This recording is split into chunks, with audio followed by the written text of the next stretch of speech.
So what's your name? My name is Julian Boaitey.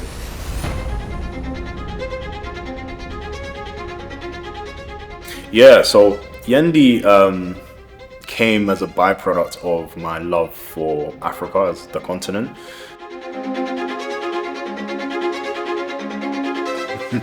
Which side do you want to know?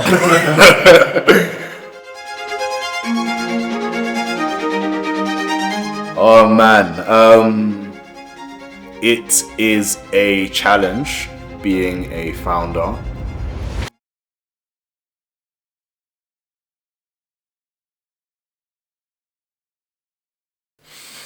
Julian, as a young kid, was really curious, quite cheeky, competitive.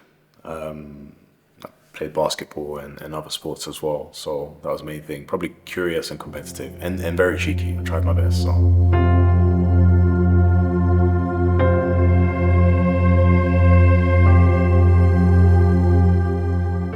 Yeah, good question. What does Yendy mean? So Yendy is a place. It's actually a district not too far from where we source our shea butter, hibiscus, baobab, and moringa. And it's actually originally spelled with an I, but we changed the I to the Y. So it's actually originally a place where shea butter and other ingredients are sourced. What is shea butter? Yeah, so shea butter, the way that you and I will know it, is an ingredient used in formulations to skincare formulations or beauty formulations as an emollient, so to moisturize our skin, to protect us from the sun. But for a small-scale female farmer in northern Ghana, for example, it's everything. It's their livelihood. It's why they wake up in the morning. It helps pay for their children's school fees. It's the world to them. So there's a bit of a disparity. I think it goes back to what I was mentioning about being frustrated at the fact that we would pay hundreds for it, and then the people who was harvesting the ingredient was being paid pennies for it. It frustrated me, so that's why we started the brand.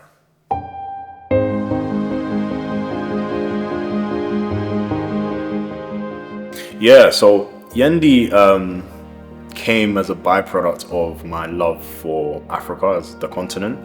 The idea of the culture and the colors and the people and overall the resources.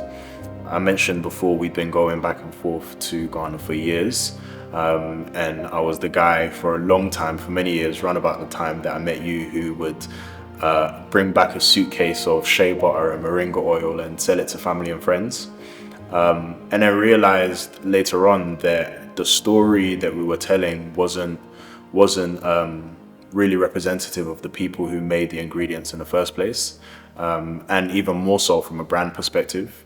So it bothered me that you could go to any store and buy a product for 50 to 100 pounds or dollars, but then the person who has made one or two of the ingredients that go into that product would have only made 20 pence or 20 cents.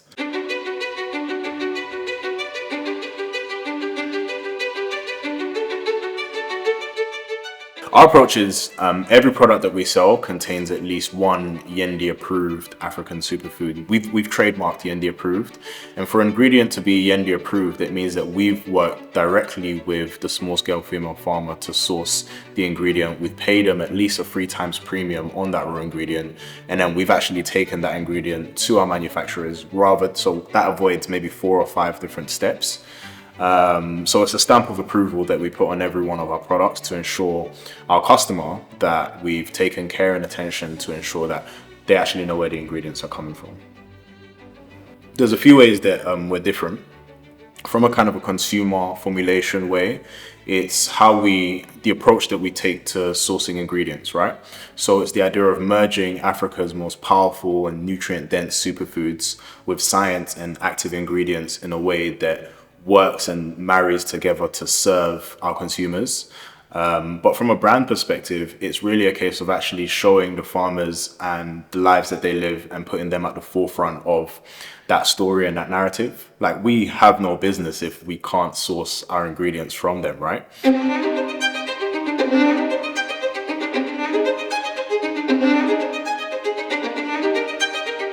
The most challenging time so far I think it was just when I started. So we launched at the end of 2021, but the years leading up to the end of 2021 was obviously COVID. And obviously COVID was a really uncertain time for everyone. No one really knew what was going on. But for me, it was, I didn't know, I was sat on the idea for a long time, and I didn't know if the idea of launching in the way that we wanted to launch was even a possibility given the circumstances. I didn't know if I could pull together the resources in a way that was gonna allow me to do so, to launch a business. And even if I was going to be able to, how I was going to do it, because it probably wasn't going to fall in line with the initial thinking that I had in the first place. And just trying to navigate that level of uncertainty in that specific time was probably, and has been probably, the most difficult of my career. And I still remember it to this day because no one could give me any answers.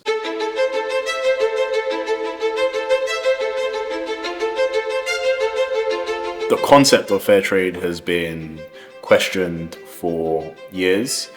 It's got to the stage where for now, fair trade as a emblem isn't granted to beauty brands anymore, because tracking that supply chain is so difficult. Brands don't know where their ingredients come from.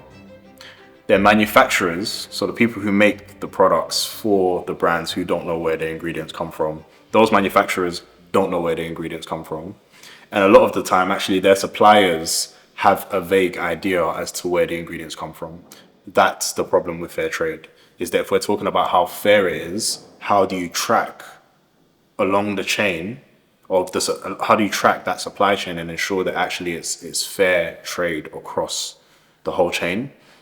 And more often than not, it's not. So if we're talking about a female farmer, she can make £2 a week sourcing tons and tons of shea nut, or if she's lucky enough to even do the processing, shea butter, and then go on and then sell it to a middleman or a buyer who will give them pittance, take his cut. He'll maybe sell it to a distributor. That distributor will then sell it to a wholesaler. That wholesaler will then sell it to a brand or a manufacturer or a supplier, and then the manufacturer. That's like 4 or 5 steps that I've already talked about. So I guess that's kind of the biggest issue for me, and that's what we wanted to tackle. And don't get me wrong, right? We're not going to be able to. Some of our formulations have a lot more than just our Yendy approved African superfoods. It's just the idea of being able to take an ingredient and being able to know who it's come from, where it's come from, and more importantly, how the person who was behind it has been affected, whether for good or for bad. That's all. That's kind of the most important thing.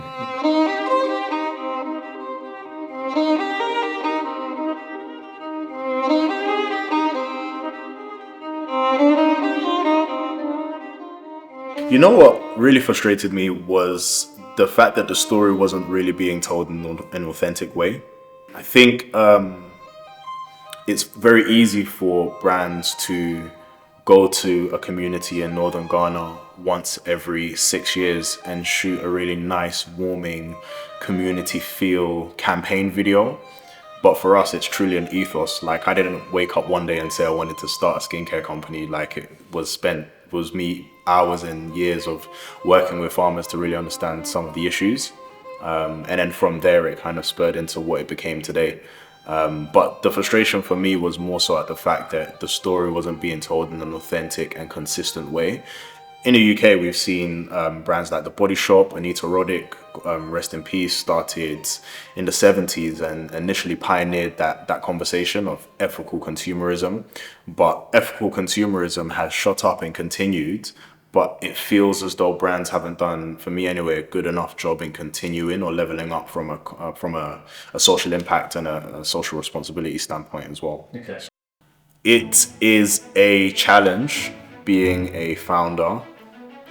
However, it's a lot of fun. It's dynamic.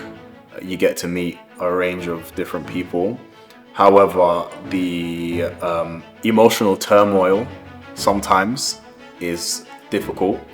I guess everyone is different, right? So if you're asking me how I've dealt with being a founder, I think in terms of like fulfillment in my career, I'm incredibly happy.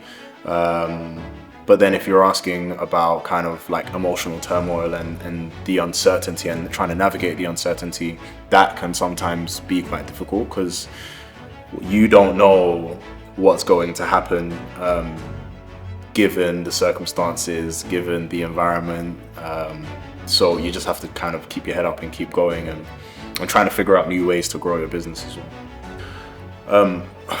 I think the mindset that I've found that I need to continue to have in order to keep going is just a sense of relentlessness. Usually when that word is thrown, especially in kind of the entrepreneurial sphere, it's almost kind of, it gives like, invites the idea of like heartlessness. And that's not what I mean.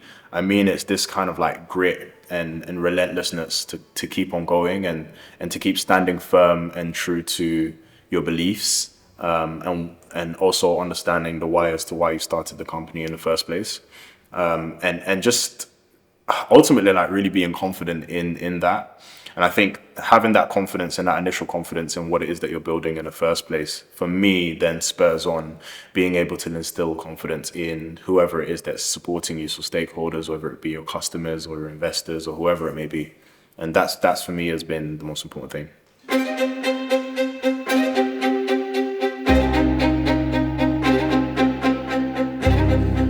Two qualities that I think are important for entrepreneurs to have.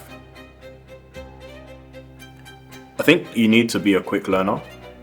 You don't have to achieve mastery at absolutely everything, but you need to be able to get pretty proficient in things pretty quickly, because in the beginning you're by yourself, or it's just maybe you and one other person.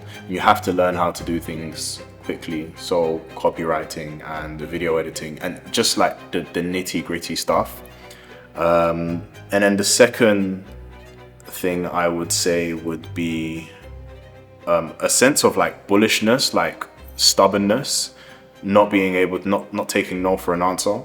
But that needs to be balanced, right? Because you might have a crappy idea, but if you truly believe in what it is that you're doing, standing on your feet and believing in what it is that you want to achieve and just like following through, that's really important as well. You have to be quite stubborn.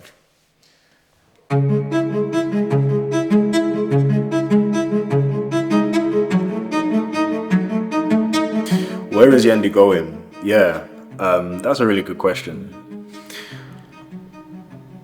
I just want to provide products for customers who need and want better skincare. And whichever scale that takes form in, I'm happy with. Obviously, you want to make some money along the way. But I think where I see Yendy going is just being the thought leader when it comes to, again, bridging this gap between function, high performance, and purpose. And not in a way that we've added purpose and social impact on, but in a way that actually makes sense and is meaningful. And I think if we can lead that conversation, ultimately I'm happy. I just want our products to be undeniable. Customers use our products, they love them, they come back, they leave reviews. But then actually the source and the ethos is what people trust us and know us and love us for, on top of the products being great as well.